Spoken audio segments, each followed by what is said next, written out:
The Infinity First Step Quickness digital trainer is all about speed. We're not going to get out and sprint long distances. We're going to keep things short and powerful, exploding off the line and changing direction quickly.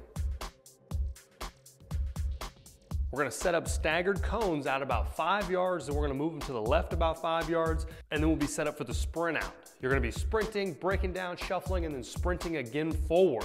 Now these are going to be different exercises than Kbands. We're going to tighten things up a little bit to work on our first step quickness with more resistance. Remember, with the Infinity Loop Bands, we've got more resistance applied to our legs, so we can't really get out and sprint as well. We can't keep that full range of motion, but we can really challenge our first step quickness with these powerful bands. So find the right level for you, whether it be red, yellow, blue, or white. You're going to get inside the box, get ready to sprint, set up the 40-yard dash start, and we're going to sprint forward. Break down, shuffle as quick as you can, and then sprint again. All real tight movements, no more than 10 to 15 feet. You'll notice if you really get out and run in them, those loop bands will start sliding up your thighs. That's why we utilize Kbands for those long distance sprints, for really working those 40-yard dashes. But if we're going to work those tight angles, those powerful positions where we need first step quickness, the Infinity Loop Bands can get us a little bit different of a workout that are going to challenge our sprint speed. With more resistance coming out of the 40-yard dash setup, you're going to need to really drive your knee forward. Really explode up, get the knee going, break down, and then maintain a quick, concise shuffle. We don't want to let those knees come in, keep them nice and wide, shuffle out, and then sprint forward again. When your legs are anchored, utilize more arm action. It'll help motivate those legs to get moving and be explosive. Anywhere between 4 to 8 sprints, depending on your level, before moving on to the next exercise.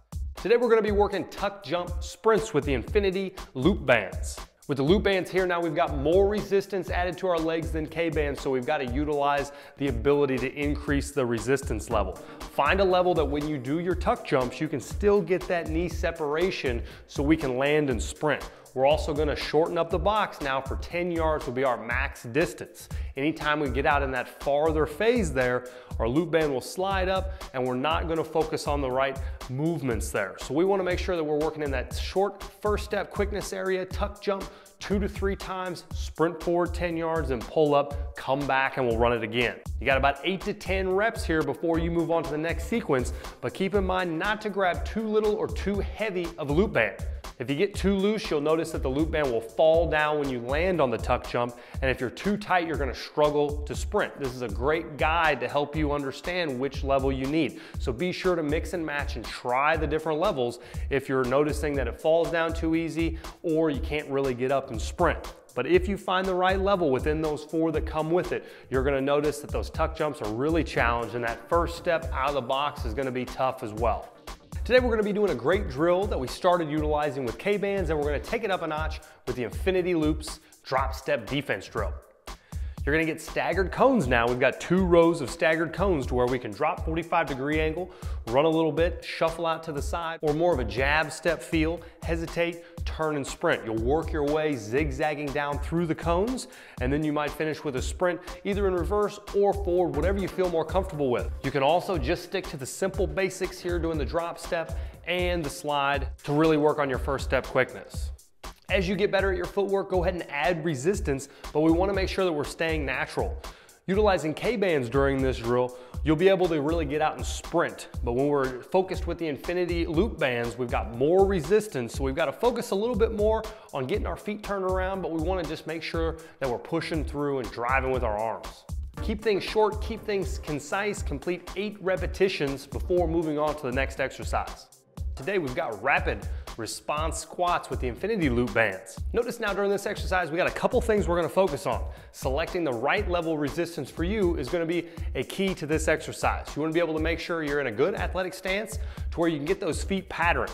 Rapid response is a great training method to help with first step quickness, all due to the quick feet. But if you're lazy and you're moving slow and not 100% effort, it's not going to do a whole lot for you. So make sure you get those feet patterning as fast as you can, and then drop down into a deep squat, jumping in the air.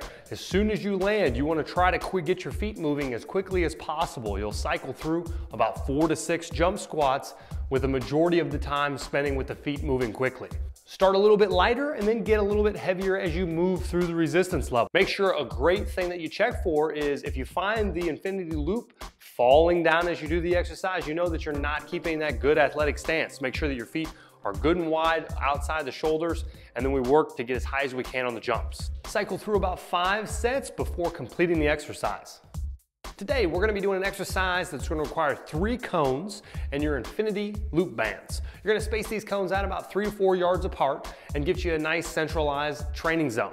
Athletes will start in the rear angle right in the middle by that cone, and then we're going to accelerate forward to any cone called out by a coach or trainer. If you're working by yourself, be sure to set up your own sequences, and that'll work just fine as well. But if you're working with the trainer will point to the cone that you're supposed to run to. You will sprint directly to that cone, backpedaling back even with that cone, and then you'll change direction. So notice in the video, we're changing direction from left to the right, but always backpedaling even with the cone you're at so that we get to change angles a little bit.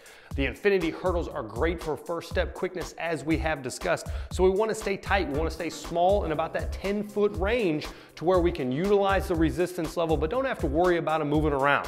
The infinity loops have that grip on the inside, so we don't have to worry about them sliding up or down, but be sure you have them on in the correct spot. We want to be down just below the quad, not high on the legs, down low by the knees so that you get that good activation while we're running this drill. Add more resistance as you go. 4 to 6 sets for about 15 seconds in the hot zone. You want to be moving quickly for that entire rep range, and then take yourself a little break. Anywhere between 6 to 8 complete sets with you and your group, and you'll be all set for this exercise. Grab your infinity loop bands. We've got a shuffle drill with a partner, group, or even as an individual, but we've got to keep the pace high and grab the right level of resistance. If you're a beginner, grab those looser, lighter bands. If you're more advanced, make sure that you can maintain that great knee separation. Don't let any internal rotating go on, but add a little bit of weight. Let's challenge ourselves here. You're going to be moving quick. We're going from side to side, really working on that first step quickness. This is a great workout for defenders or transitional speed, where we're trying to move quickly from side to side. React as a coach, trainer, or partner points in different directions. You're going to accelerate, and we're going to be going as hard as you can for 12 to 15 seconds. This is a great drill to swap back and forth with the infinity loop bands. We can just slide them off, get the next guy in as quick as we can, but this is a great way to get a lot of reps in with a big group. Give yourself about 30 to 45 seconds off, and then complete a couple sets afterwards with no resistance.